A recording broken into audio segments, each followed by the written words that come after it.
Здравствуйте, я Оксана Хорст, и сегодняшняя наша встреча тоже будет посвящена недвижимости, как обычно, но косвенным путем, потому что речь пойдет о фэншуй. У нас в гостях специалист Китайского центра медицины, специалист по китайской метафизике Наталья Логвинова. Спасибо большое, что приняли приглашение. Приветствую вас в нашей студии. Спасибо вам, я вас тоже приветствую, Оксана, спасибо, что пригласили. Спасибо. Смотрите, тема энергетики пространства меня всегда занимала на самом деле, но я больше склонялась и больше исследовала, скажем так, традиционное зодчество, потому что там многие вещи закодированы, мы просто не умеем это, не знаем их, не знаем эти коды многие. Тем не менее, если углубиться, там многое становится понятным, почему и как раньше строили. Но фэншуй, насколько я понимаю, это не только про это. Что такое фэншуй? Потому что эта тема, все об этом знают, но никто не знает, что это такое, как бы по-настоящему. Вот мой первый вопрос об этом. Что это, о чем? Хороший вопрос, спасибо. Если говорить словами моего учителя, то он вообще в 2 словах объясняет, что такое фэншуй. Где и как.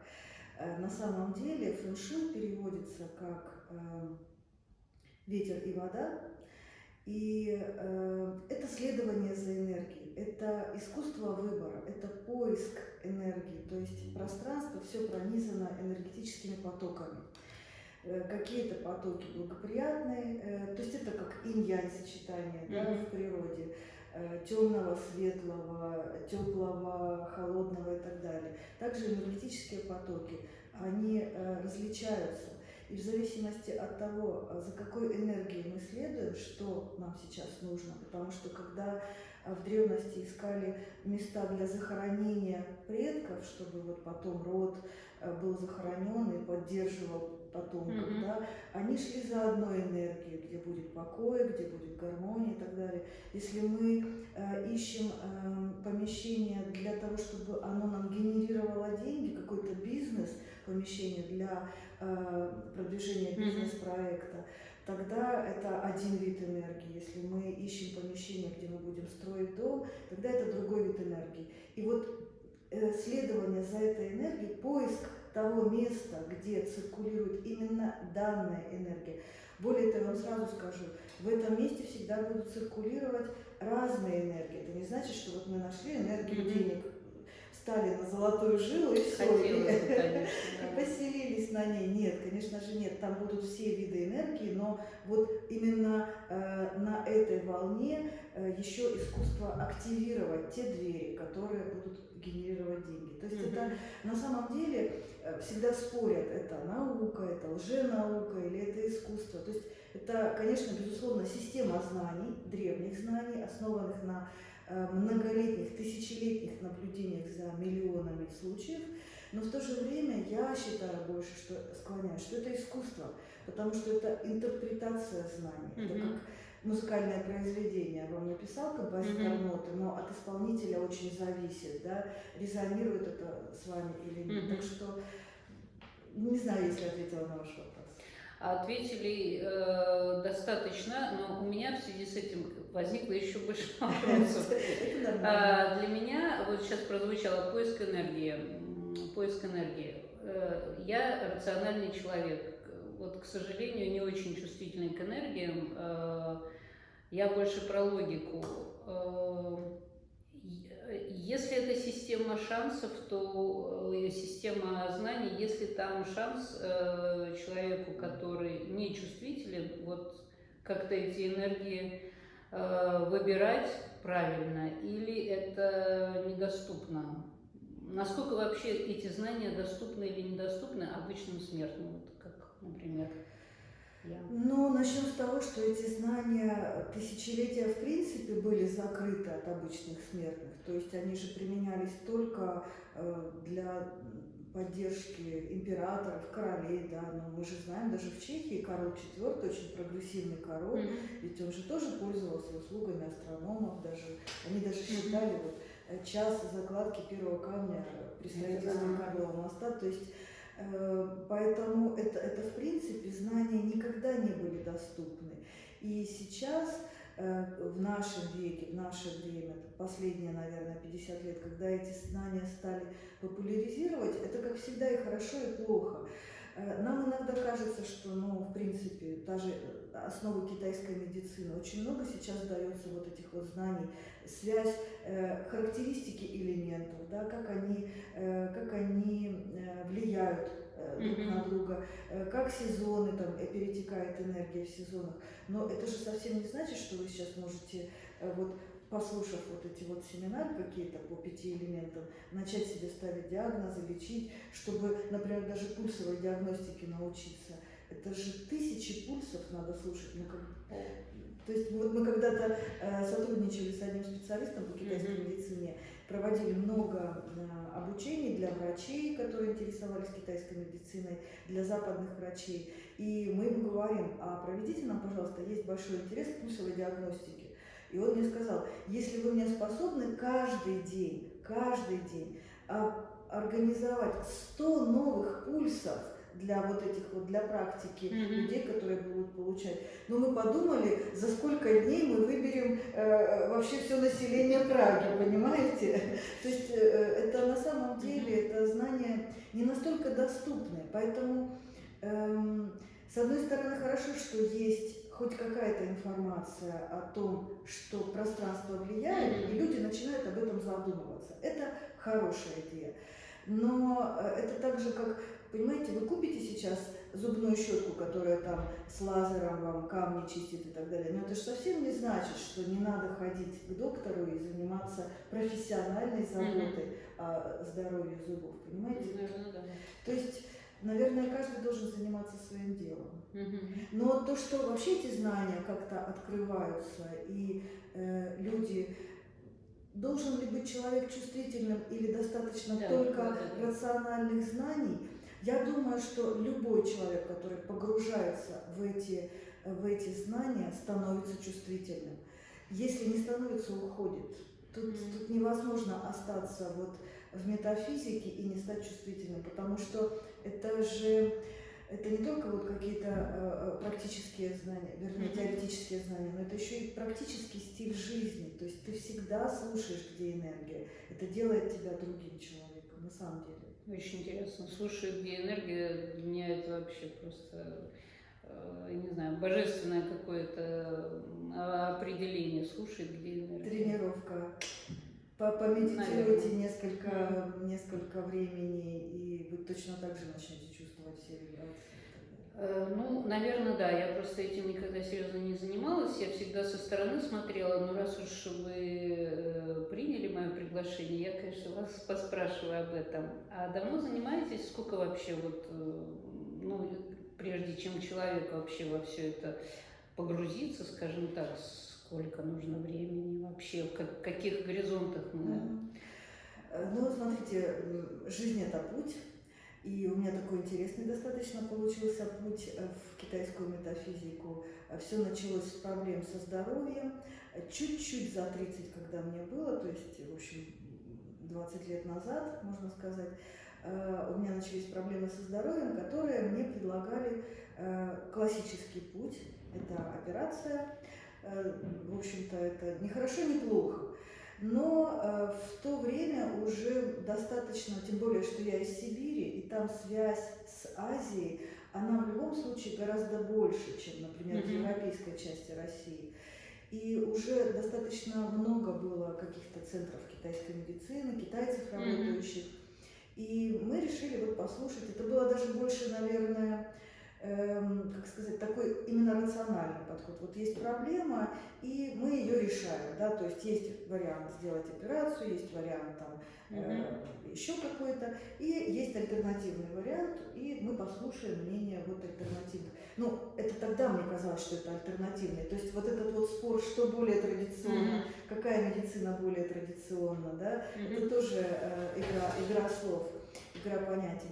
Значит, когда мы пришли к китайцам, и они впервые тогда я услышала вот именно о стагнации энергии, о том, что много холода в теле, и если решать именно энергии, именно проблему стагнации энергии, то вот со своими проблемами, неоперированными, я могу жить полноценной жизнью и так далее, и так далее. То есть первая встреча была абсолютно для меня непонятной, была для меня какая-то черная магия, как какой-то просто, не знаю, то есть реально китайская грамота вызвала протест, потому что у меня высшее образование, потому что мне 30 лет, амбиции, снобизм, все, что связано с этим возрастом, самоуверенность.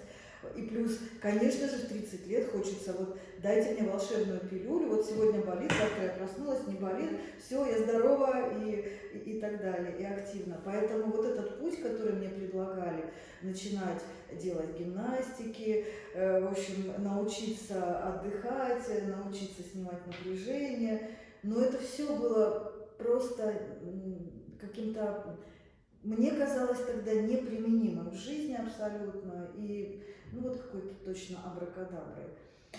Но постепенно вот начала внедрять это в жизнь, потому что все равно операции, боязнь операции была больше, страх операции, чем какие-либо вот такие пути. Поэтому там сначала был хаос, пробовали все, что можно, но первые поездки в Китай, и всегда я слышала только одно – циркуляция энергии. Касалось это здоровья, касалось это чего угодно. Циркуляция энергии, понимаете? То есть все время речь об энергии. И в одну из поездок в Китай, когда мы уже переехали в Чехию, это было, наверное, в 5-м или в 6-м году, в одной из поездки в Китай нас сопровождала синолог, она нас сопровождала не просто как переводчик из Новосибирска, а как специалист, который нас познакомит с культурой Китая.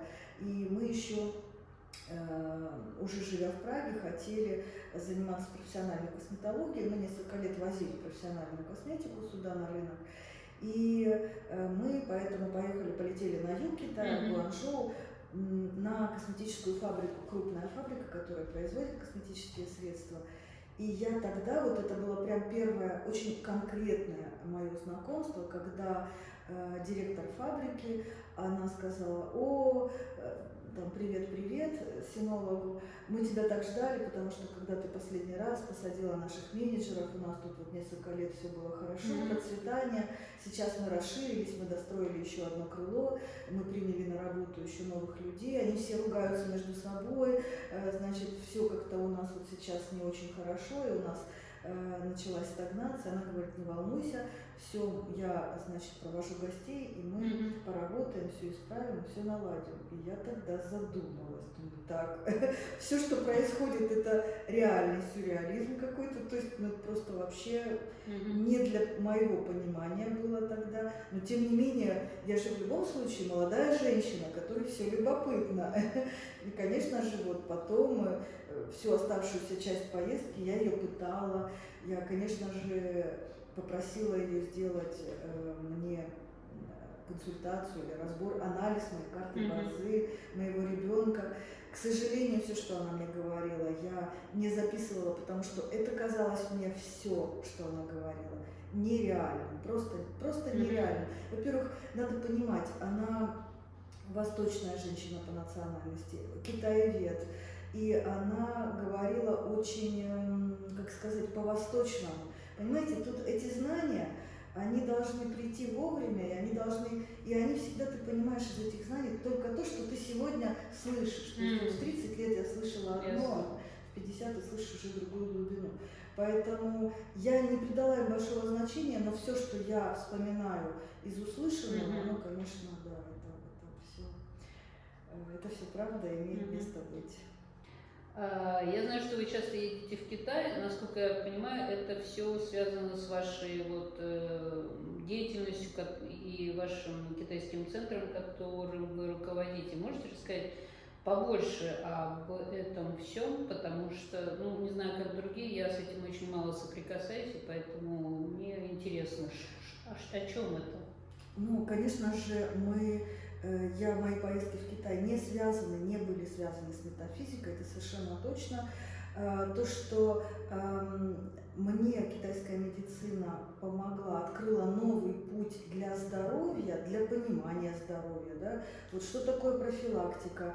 Это модное слово профилактика, оно на самом деле означает немножечко другое. То есть это на самом деле как предотвратить болезнь, а не как вовремя сходить сделать прививку там, или что-то еще, или выпить витамины. То есть это целый стиль жизни, который человек старается удержать себя до болезни, без болезни, понимаете? Это философия такая. И поэтому мы поставляли и поставляем в Чешскую Республику препараты китайской медицины, традиционной китайской медицины, которые здесь, конечно же, сертифицируются как пищевые добавки, но на самом деле в руках врачей они являются препаратами, в руках человека, который просто занимается здоровьем, это на самом деле добавки к питанию. Но я не буду углубляться в добавки, поэтому все поездки чаще всего это именно касались сотрудничества с фабриками. Плюс, конечно же, мне очень нравится Азия, это погружение в культуру.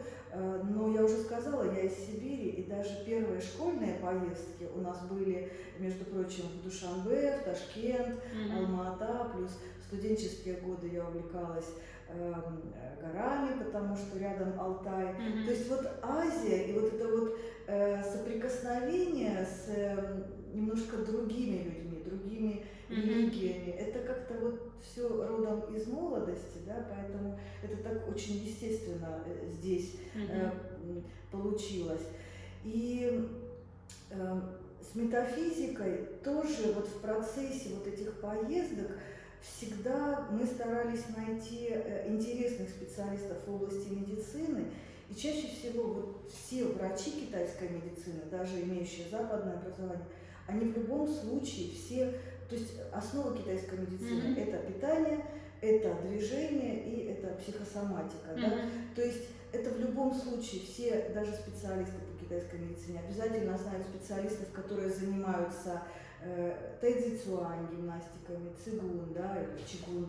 И обязательно они пересекаются со специалистами по китайской метафизике. Поэтому, ну вот оно как-то параллельно, понимаете. Я вообще по образованию экономист, то есть я организовала центр.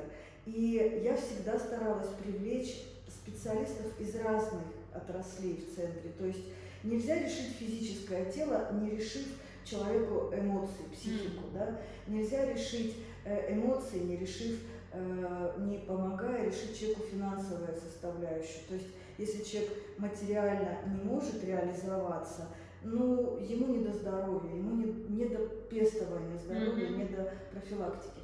Поэтому я вот сейчас ухожу, наверное, от ваших вопросов, да, или много слишком отвечаю? Нет. Просто вы отвечаете развернуто, прям вот как я хочу услышать, потому что я не ожидаю, что будет да, нет. Вот мне это все интересно. Просто хочу Мне сказать, просто шея затекает. Да, это путь, понимаете, и здоровье это путь. То есть прежде чем возникает болезнь, ну, мы не говорим о каких-то акутных случаях, острых ситуациях, там, авария или простыл, или вирус, да, мы говорим о такой вот болезни. Это же всегда путь. Сначала мы начинаем плохо спать, потом мы начинаем плохо есть, потом мы начинаем, не знаю, и еще что-то у нас. Начинает болеть голова, но ведь она же у нас болит не от недостатка ибупрофена, правильно? То есть она же болит почему-то по-другому, и у нас сначала случается очень-очень много знаков, так называемых симптомов. И только потом уже мы идем к врачу, а нам говорят, ну а что же вы хотите, у вас же уже вот гипертония там, или еще что-то. То есть поэтому это во всем. Жизнь это путь, успех это путь, здоровье это путь. И вот этот мой путь к метафизике, он тоже был вот из таких вот составляющих. Потом, конечно, я начала собирать информацию разную, мы приглашали, ну, конечно же, специалиста, с которым мы ездили в Китай, я пригласила в Прагу. И она, по-моему, в 2006 году прилетала к нам в Прагу. У нас тогда был маленький центр китайской медицины, первый, который мы здесь открыли. И это был очень интересный случай. Это была такая двухэтажная вилла небольшая на Пшовицах. у нас очень много было людей, там к нам очень любили приходить на чай, к нам любили приходить, просто у нас там была заграда, в выходные мы устраивали там какие-то посиделки, всегда было очень интересно, как клуб, но мы никак не могли научиться зарабатывать деньги, да, а бизнес это все-таки о деньгах и о прибыли, и, в общем, о финансах. И когда я ее пригласила, я очень хорошо помню, что она досконально спрашивала меня цель изменений, да, что я хочу достигнуть, что я хочу изменить, да, вот я должна была очень четко, когда я ему сказала, мой учитель говорит, где и как, вот это как, это как раз о человеке, о его понимании, потому что где в пространстве мы найдем, но как, понимаете же, многие люди хотят вот сегодня проснуться и уже быть другим человеком, но вот эта вот часть как в нас, которая заключается, она очень важна. И каждый мастер, каждый консультант, каждый специалист, прежде чем начать что-то делать, он сначала все-таки старается клиента своего ну, совершенно точно привести к пониманию, что он точно хочет поменять. И вот, конечно же, я ставила задачу, чтобы мы начали зарабатывать в нашем центре. И она сказала, окей, я сделаю изменения, вы должны сделать все мои рекомендации, принять. Мы что-то там перекрашивали, передвигали менеджеров местами, специалистов местами. И когда она уехала, у нас просто воцарилась тишина, абсолютная святая тишина. Нам показалось, что у нас вообще ни одного человека. То есть у меня менеджеры сказали, Наталья, ну вы сумасшедшая, за свои деньги пригласить человека, оплатить поездку, заплатить за работу, и еще и оказаться вообще вот без людей. Ну вы просто вот сумасшедшая. Но вы знаете, вот мы когда через месяц подводили итог месяца, то оказалось, что у нас оборот больше. То есть вот у нас ушла вот эта вот тусовка, бесконечное чаепитие, бесконечный клуб, а у нас вот стали приходить люди конкретно за услугой, купить препарат, купить акупунктуру, прийти на иголки, да. И это вот нас, конечно, страшно удивило. То есть я даже сама это не ожидала. Но, в принципе, это не было на последние деньги, и поэтому, ну, опять это было все равно еще неосознанное любопытство. То есть, но это вот я к чему говорю. Когда ты идешь по пути, то каждый вот такой маленький пункт, он тебе что-то, конечно же, так же, как каждый человек, которого мы встречаем, он же нас чему-то является в чем-то учителем, да, в чем-то нашим учеником. То же самое, вот каждое событие в жизни, оно вот как-то меня утверждало в мысли, что это точно работает, и это нельзя к этому относиться, верю я или не верю, но к этому уже нельзя относиться вот так, что да, ну вообще ерунда. То есть неважно, даже если я не верю, это работает. Поэтому надо как минимум начать более аккуратной быть, понимаете? Вот такой долгий ответ. Хорошо, спасибо. Вот в связи с тем, что я слышу, у меня возникает вопрос. Я, наверное, как и большинство людей, связывала всегда фэншуй с пространством, с его организацией, с его структурой. И сейчас я слышу, что это все выглядит гораздо шире и больше. Вообще, фэншуй – это про пространство или это только кусочек этой науки, этого искусства? Что это? Вы мне задаете такие емкие вопросы, поэтому я отвечать буду снова долго. Тут невозможно сказать одним словом. Конечно, это про пространство, про потоки энергии в пространстве. Но еще раз повторяюсь, энергии разные в пространстве, и это безотносительно человека не может быть. Потому что, понимаете, когда ко мне приходят на консультацию или с запросом, пожалуйста, я хочу вот сделать дом по фэншуй или квартиру по фэншуй. И я начинаю выяснять, что человек хочет, да, что значит, что в его представлении. Вот, ну, что он хотел бы получить итого в результате. Ну вот я хочу, чтобы все было хорошо. И мы начинаем продвигаться. Что такое в его понятии, чтобы все было хорошо? Потому что, понимаете, мне все равно нужно добраться до какой-то точки, где вот человек забывая обо всем, садится и начинает мне рассказывать с пеной у рта, вот что болит, да, вот чем он живет, вот с чем он просыпается, с чем он засыпает. И это не о том, чтобы все было хорошо, это в любом случае что-то одно. То есть это либо отношения, либо бизнес. И даже когда мы говорим о бизнесе, да, человек, вот сейчас у меня запрос, девушка, да, кстати, тоже ваша коллега в области недвижимости, мы с ней тоже учимся продавать недвижимость, используя вот эти вот техники. И сегодня она мне позвонила и говорит, ну все замечательно, мы продали 2 квартиры, а у меня сейчас нет новых клиентов, у меня там еще есть парочка квартир, которые вот как-то вяло текущие я продаю. А существуют какие-то вот техники, которые мне помогут привлечь клиентов? Я говорю, конечно, существуют. Вот, давайте вот мы сейчас в этом направлении поработаем, понимаете? То есть это все казалось бы о бизнесе, да, и все казалось бы о финансах. Но опять это очень узкий запрос, то есть вот можно работать над увеличением оборота, можно работать над увеличением количества клиента, можно работать, то есть в зависимости от задачи мы используем один или другой вид энергии, да, что человеку не хватает. Потом мы с ней начинаем разбираться. Может быть, ей нужно поменять свое преподнесение как специалиста, как эксперта на рынке и таким образом привлечь новых клиентов. Ну, то есть там мы уже смотрим корневую причину, почему мало клиентов, и работаем над этим запросом. То же самое пространство, когда мы говорим о пространстве. Здесь не бывает универсальной. Вот вы ко мне придете и скажете, Наталья, у меня не хватает энергии. Или, например, к нашему врачу китайской медицины. Вы скажете, у меня мало энергии.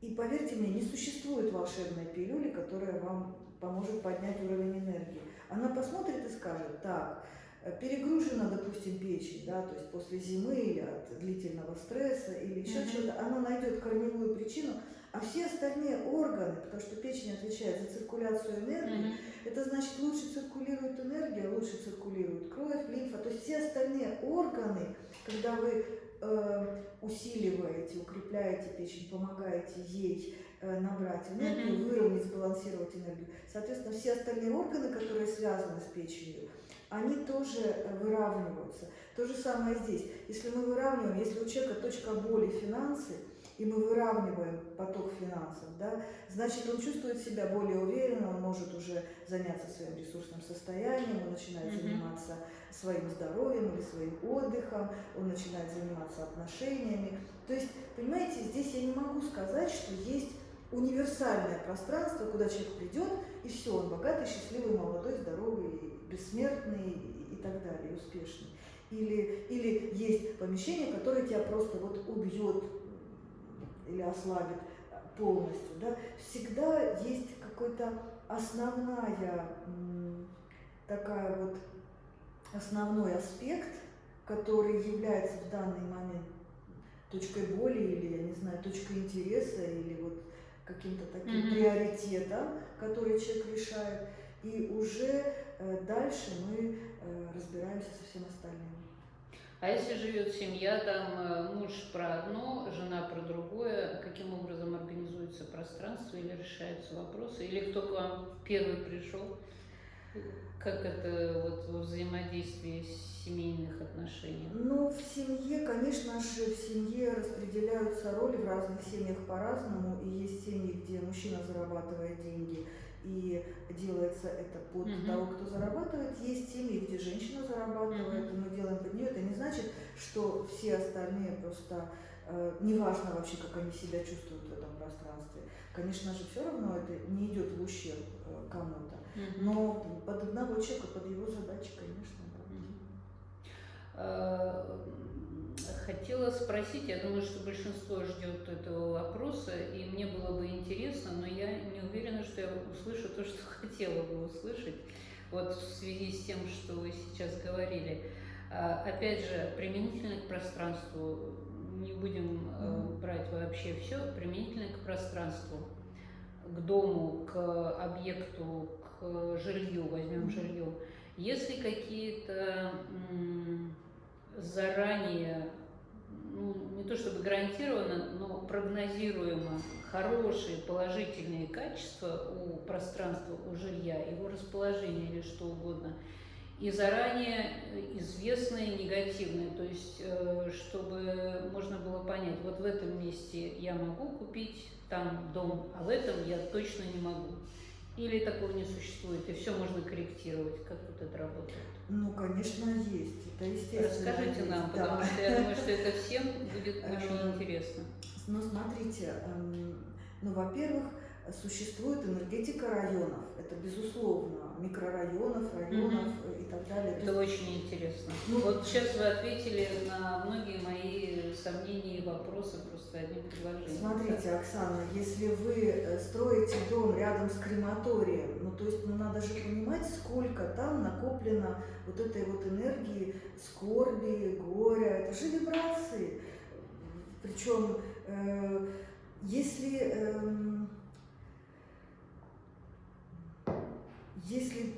для вас это совершенно не важно, да, вот что такая энергия будет рядом с вами, есть ведь люди, которые в принципе, опять же, не задумываются, то есть об их там качестве жизни, да, то есть вообще весь этот наш с вами разговор, он для тех, кто ищет, не тех, кто вот есть люди, вот он родился в квартире 50 метров, где живут его бабушка, дедушка, родители, он там вырос, женился, там родились его дети, и он в принципе не задумывается, что может быть по-другому. Его все устраивает.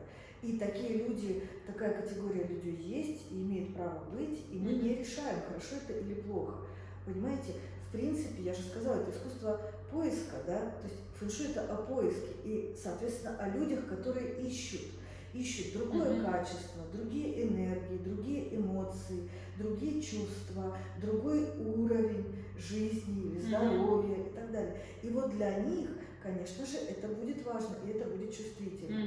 То есть, например, ну или представьте себе энергетика микрорайона, где, например, там, тюрьма, не знаю, ну я такие экстремальные вещи я говорю. понимаю, о чем, но есть такие районы, но да? Вы же не можете не испытывать, вы приезжая даже вот в место, где там какая-нибудь полиция, где именно содержатся люди, которые правонарушители, да, вы же сразу же чувствуете какую-то тревогу. Вот неужели вы не чувствуете ее? Я, скажем, по тюрьмам я немного, но Ну, вот я вообще ни разу. Ну, в отношении кладбища я себе не могу представить, правда, как вот люди совершенно, ну, под сдачу говорят, что мы купили под сдачу, нам все равно, потому что я спрашивала владельцев, которые купили вот там, где сейчас новостройки и строят вот буквально да, чуть понимаю, ли о чем вы говорите, да. не в крематории. Мне интересно, как вот они на бытовом уровне, как они не боятся.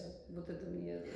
Ну, смотрите, дело в том, что когда мы говорим о Европе, где очень старые кладбища, которые уже являются больше парками, чем кладбищами, и на самом деле, вот очень хороший сейчас у нас с вами начинается разговор, как пространство влияет на человека, так и человек своей энергетикой влияет на пространство.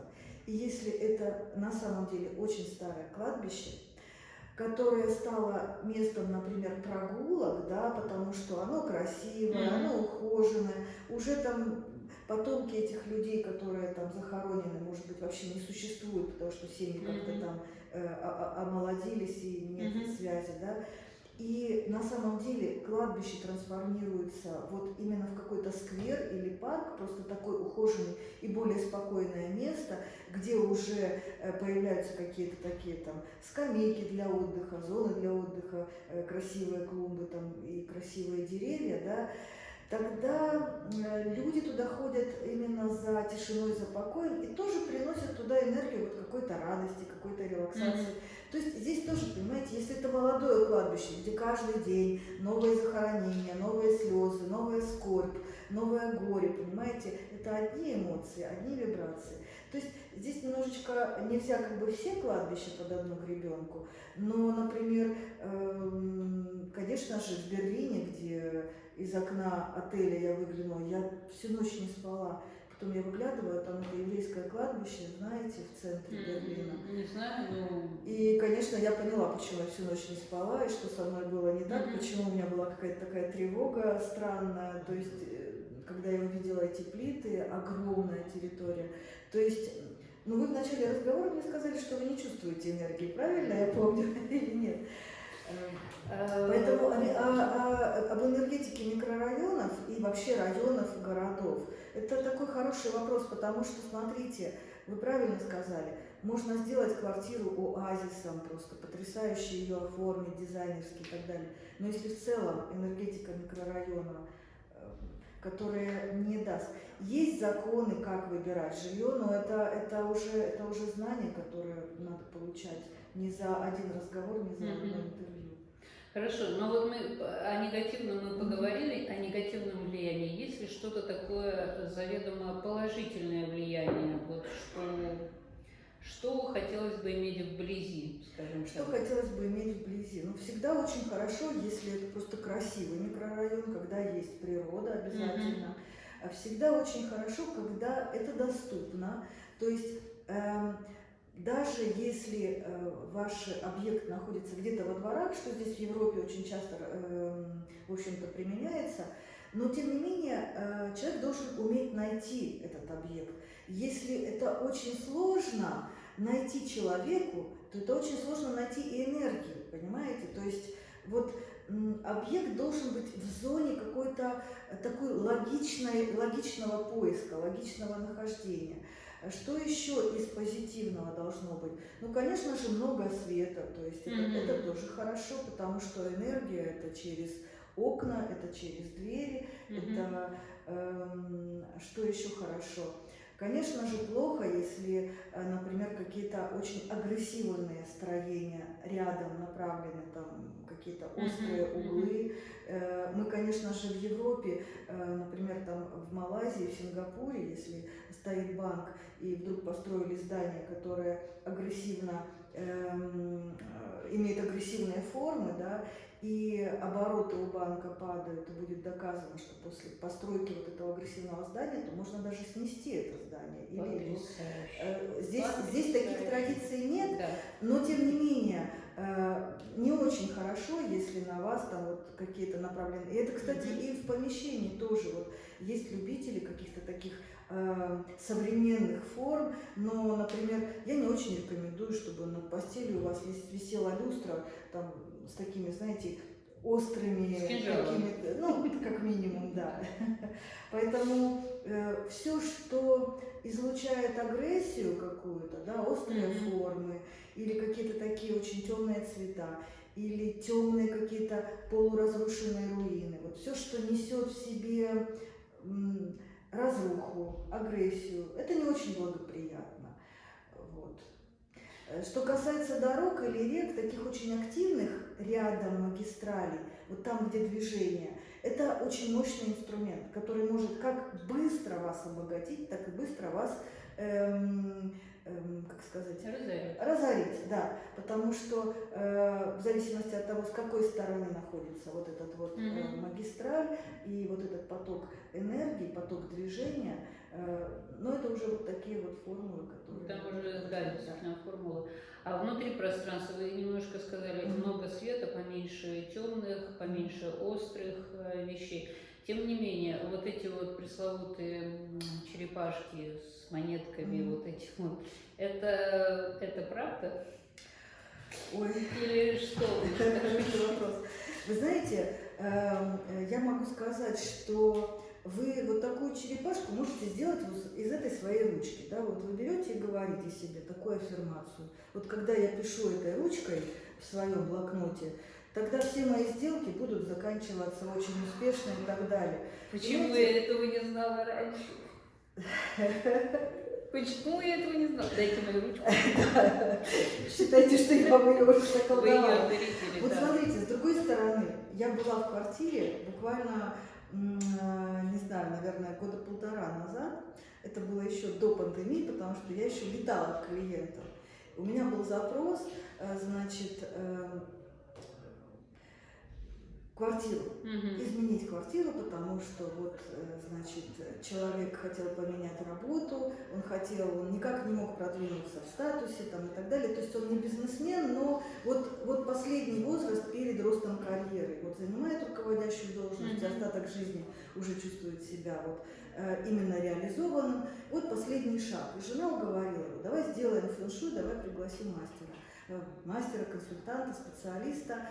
И я летала к ним, и представьте себе, я прихожу в квартиру, хорошая трехкомнатная квартира в Москве, значит, где миллион всяких жабок, аквариум, все есть, вот все, что можно было набрать в интернете, вот. Но при этом, значит, стоит стиральная машина «Вятка» в коридоре сразу, заходишь, огромный коридор, «Вятка». Вятка. Русские люди поймут, что это такое. Это же, ну, это еще из моего детства. Она уже 150 Это лет вот не я работает. не русская, я не понимаю, почему вятка. Ну, были вот эти первые машинки, «Вятка», автомат, или как там она Да. называлась. Это первые автоматические стиральные машинки, которые уже, я не знаю, ну, лет 30 как не существует, наверное, даже производства. Телевизоры ламповые стоят, как подставка. Ага. Там понимаете? И я аккуратно начинаю задавать вопросы. А вот это вот вещи, ну, то есть там это не связано с антикваром, там, может быть, какая-то есть, в доме есть, в квартире пожилой человек. То есть обычно вот когда пожилые люди, там невозможно расстаться ни с чем. Они говорят: ну да, вот у нас вот мама умерла. Я говорю: как давно умерла мама? 3 года назад. Окей, это были вот ее вещи. То есть они дороги как память. Нет, конечно, мы вот всю жизнь воевали, что вот надо от этих вещей избавиться. Сейчас 3 года, почему вы от них не избавились? Ну, как-то мы уже привыкли, вот на телевизоре там цветок стоит, там еще что-то. То есть, понимаете, я просто о том, что, а как вы хотите что-то изменить, вот ничего не меняя? Что вы сейчас от меня ждете? Что я на самом деле возьму вот какую-то ручку и вот так вот взмахну? Понимаете, то есть в любом случае эти изменения, они происходят очень параллельно. Вы хотите принципиально другой статус, то есть вы хотите какой-то другой уровень жизни. То есть вы хотите увеличить свою какую-то емкость энергетическую, но при этом вот у меня вот стоит половина квартиры занимает вещи нефункциональные и так далее. То есть, конечно же, не бывает вот такого. То есть изменения – это изменения. И вот чего я никогда не рекомендую, это держать в квартире вещи, которые не служат вам уже, которые отслужили, поблагодарите, расстаньтесь. У меня друзья живут в Америке, и Америка – это одна из самых молодых таких стран, да? Почему она так быстро развивается? Там люди считают мой дом там, где моя работа. Они меняют место жительства, с юга на север уезжают, с запада на восток. То есть они двигаются, они постоянно в движении. И вот они говорят, раньше, до пандемии, каждые полгода у них, они живут на острове, на Бейнбридже, и у них на острове происходили такие sales, гараж sales, то есть когда достается все из дома, что ты не используешь, там, допустим, год-два, и за чисто символические деньги продается. То есть не просто выносят, потому что это могут быть хорошие вещи, функциональные, но я не использую, они мне не нужны, а кому-то, может быть, нужны. И это вот очень такая вот хорошая штука, это опять обмен, это опять о том, что если тебе вещь не служит, она не должна стоять. Но это не касается каких-то коллекционных вещей, те, которые несут в себе вибрации, там, генерации, поколений, семейные какие-то, родовые вещи. Но, извините, старый ламповый телевизор. Ну, да, понятно. Тут ясно. Мне еще было бы интересно узнать, вот в самом Китае, так сказать, в центре, в эпицентре, в моем представлении, фэншуй и всех этих тонких энергий, там само население, вот обычные люди, они практикуют, у них это как нормальная вещь, фэншуй и учет всех этих вещей, или там тоже вот только мастера этим занимаются, как вот там? Смотрите, когда тоже в одной из первых поездок моих в Китай нас пригласила в гости к себе домой наша менеджер из пекинского офиса, она русскоговорящая была, муж у нее государственный служащий был, и мы приехали, и я смотрю, у нее на балконе висит зеркало Багуа. Я говорю: ну, Ханбин, а почему у тебя здесь висит зеркало на балконе? Она говорит, а ты видишь, вот там сухое дерево, это вот сухая энергия, чтобы отражалась сухая энергия. Я говорю, чего его не спилите? Она говорит, ну спилят, когда вот начнутся вот эти вот работы там по озеленению, его, конечно, спилят, но пока его не спилили, мы увидели, что дерево сухое, вот чтобы не было вот этой вот мертвой энергии, мы повесили. Смотрите, там очень по-разному. В Китае огромная страна, и уровень жизни там настолько разный, там до сих пор есть люди, живущие в деревнях, где даже образование получить это большая роскошь для семьи, понимаете? Поэтому потом все равно у них сидит это в голове, что это не для всех, это на самом деле раньше было только для императора искусство, которое было призвано служить императору, чтобы он был максимально долго лет прожил, здоровым, успешным, завоевывал новые земли, был богатым, страна процветала, понимаете, чтобы он правил эффективно страной. Поэтому у многих вот людей, как бы неразвитых, неграмотных, необразованных, до сих пор вот есть такое представление, что это как бы не для всех, и моя доля жить в деревне и так далее. Вот. Это зависит от уровня образования, от уровня человека, конечно же, от уровня его развития, от уровня его осознанности, как и во всех странах. А то, что многие сейчас пытаются что-то делать сами, вот из той популярной информации, которая есть, ну, пытаются, но это же опять о разном уровне. Можно учить по аппликатору языки, но будете ли вы говорить, уметь жить на языке, это же вопрос. Вы научитесь, наверное, говорить какие-то фразы, но сможете ли вы хорошее сравнение, жить? Хорошо, и еще одна вещь мне интересна, ну, может быть, потому что я архитектор, или это у меня вот такой пунктик, я не знаю, нормально это ненормально, но почти каждое здание я рассматриваю,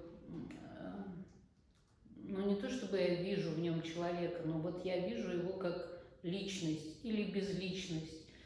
Я могу сказать, вот одно здание – это мужчина, другое здание – женщина. И мне интересно, вот если и мои представления о том, что у здания есть свой возраст, это мои фантазии или такое правда существует? Особенно вот в Праге, когда центральными улицами идешь, мне кажется, там это, ну вот даже я чувствую, что что-то такое есть. Вот возраст здания, это действительно такое существует? Конечно, существует. И после этого не говорите, что вы не чувствуете энергию, потому что почувствовать иньская или яньская энергия, мужское здание или женское, это тоже не каждый человек Я почувствует. по фасаду смотрю. Естественно, это зависит от фасада, где какое направление и так далее. Естественно, от возраста здания зависит. У нас 20-летние периоды есть, да, вот мы сейчас находимся в 8-м периоде, и вот с 24 года, ну, условно, вот эти вот 20-летние периоды, они, конечно, границы, это длительная энергия, они меняются, уже тенденции 9-го периода, это расположение вот этих вот летящих звезд, это расположение потоков энергии, где они располагаются, эти потоки. Конечно же, это об этом. Возраст влияет, безусловно, возраст влияет, но он влияет, и опять же, когда мы выбираем то, что сегодня резонирует с нами сегодняшними, поэтому это можно делать двумя способами. То есть я хочу очень быстро продвинуться, да, вот я себе ставлю задачу, вот я там через 3 года должен стать президентом какой-нибудь международной корпорации, да, и я себе даю на это 3 года. Вот я выбираю такой путь, и тогда мне нужно очень жестко накачать себя вот энергией, да, то есть повысить свой уровень энергии, чтобы справиться со всем. Тогда мы выбираем пространство с теми потоками энергии, которые будут нас накачивать, да, тогда мы выбираем стиль жизни, питание, все составляющие, но это не значит, что это будет комфортно, то есть это о продуктивности, это как, знаете, мы едим там на завтрак гречневую кашу, мы знаем, что там много каких-то минералов, но это же не значит, что это всем, абсолютно всем вкусно, да, ну или какие-то другие примеры. То есть то, что полезно, то, что вот комфорт и гармония, и вот какое-то расслабленное состояние, релакс, и конкретные задачи – это немножко разные вещи. Поэтому возраст здания, безусловно, влияет, безусловно, там абсолютно разные потоки, и либо мы выбираем здание определенного периода, где нам нужны эти энергии, идем за энергиями этого периода. Либо, если вот так получилось, что вот это здание нам очень нравится, вот на примере нашего центра, да, вот мне понравился наш центр, и там есть какие-то слабые места. Я знаю, что вот этот вид деятельности в нашем помещении, я не могу его продавать напрямую, да, то есть я не могу напрямую продавать какую-то услугу, и я ее продаю через проведение семинаров. Вот, зато сектор, который позволяет продавать семинары, у нас очень сильно развит. Поэтому мы приглашаем людей на семинары, а на семинарах уже мы посвящаем людей во все остальные наши услуги, и люди приходят. Мы в любом случае эту услугу продаем, да, но немножечко другим путем. То есть, когда есть вот какие-то особенности у здания, это не значит, что его нельзя использовать. Но опять же, если здание глобально поддерживается энергетикой района, понимаете, а если и здание слабое, и рядом там будет, не знаю, крематорий или что-то еще, больница большая. Что такое слабое здание? Слабое здание, ну это имеется... Слабое здание имеется в виду, может быть, очень долгое время здание стояло пустое, без, то есть там нет энергии, понимаете, или вот идете по улице, да, вот идете по улице, и все дома уже отреставрированы, красивая, потрясающая улица, зеленая, роскошная. Вдруг один дом вот просто совершенно в запустении. Я вот знаю такие дома, я же много тут улиц обходила пешком. Это, знаете, трансформация уже идет такая профессиональная. Каждый курс новый беру, когда изучаю. Вот я хожу по улицам и тоже прислушиваюсь к энергиям, смотрю потоки слева направо, справа налево, уходящая вода, приходящая вода и так далее. Вот для того, чтобы изучать, очень много улиц. И вот иногда, на самом деле, я думаю, ну надо же, вот улица красивая, каштаны цветут, идешь, дома отреставрированные все, там башенки, украшения, все. И вдруг раз, и посредине такой старый-старый дом, практически полуразрушенный. Ну, конечно, там нет энергии, и, конечно, это не очень хорошо. Ну, это, наверное, и чувствуется, вот я себе представляю, да, это чувствуется. Большое, огромное спасибо за сегодняшнюю встречу, за ваши развернутые ответы, потому что для меня многие вещи, они прям вот у меня несколько инсайтов на протяжении нашего разговора были, и есть еще о чем подумать. Я думаю, что нашим слушателям тоже было интересно. Еще раз спасибо. Желаю вам успехов во всех ваших направлениях. Спасибо вам большое. Мне тоже очень приятно об этом говорить. И я могу говорить, наверное, вы поняли много, потому что я этим живу, мне это очень нравится.